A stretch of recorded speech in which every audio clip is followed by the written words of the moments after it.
রাস্তায় যেতে গিয়ে দাদার সাথে পরিচয় হলো, দাদার সাথে দেখা হলো। দাদার নামটা? নমস্কার, আমার নাম হচ্ছে বিশ্বজিৎ দাস। কোথায় আসছেন? পশ্চিম মেদিনীপুর খড়গপুর তালবাগিচা থেকে আসছেন। তা আপনি কবে বেরিয়েছেন? আমি বেরিয়েছিলাম গত 6 এপ্রিল 2023। 6 এপ্রিল 2023।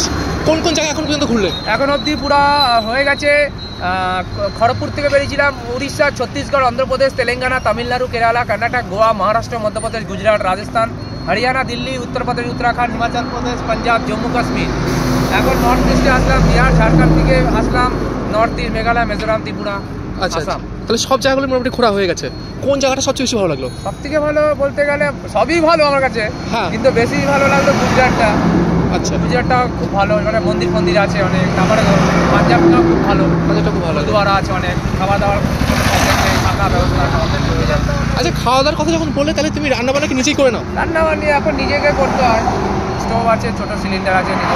আর রাত্রে থাকার ব্যাপারটা কি করো? রাত্রে পুলিশ চেকপোস্ট, পেট্রোল পাম্প, মন্দির, এরকম জায়গায় এইসব জায়গায় থাকো।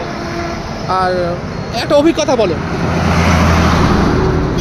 এই দীর্ঘ মাস যে ঘুরলে তুমি, একটা অভিজ্ঞতা ছোট্ট করে শেয়ার করো। অভিজ্ঞতা বলতে এমন এমন জায়গা আছে, জঙ্গলের মধ্যেও থাকতে হয়েছে, পাহাড়ের মধ্যেও থাকতে হয়েছে রাতটুকু।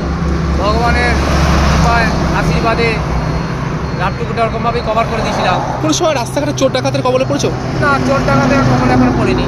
চোর ডাকাতের কবলে হয়নি এখন, ভগবানের আশীর্বাদে। আচ্ছা, তাহলে আর কতদিন, আর একটা তোমার ধারণা আর কতদিন মানে ঘুরবে? আর কতদিন না, এখন তো বাড়ির দিকেই রওনা হচ্ছি। আমি বাড়ি থেকে রওনা হচ্ছি। 12টা জ্যোতির্লিঙ্গ 4 ধাম হয়ে গেছে। আচ্ছা, উড়িষ্যা থেকে কন্যাকুমারী, কন্যাকুমারী থেকে কাশ্মীর, আচ্ছা, কাশ্মীর থেকে নর্থ ইস্টে গেছে, নর্থ ইস্ট থেকে এখন বাড়ি যাচ্ছি। আচ্ছা, ঠিক আছে, থ্যাংক ইউ দাদা তোমার সময় দেওয়ার জন্য। ঠিক আছে।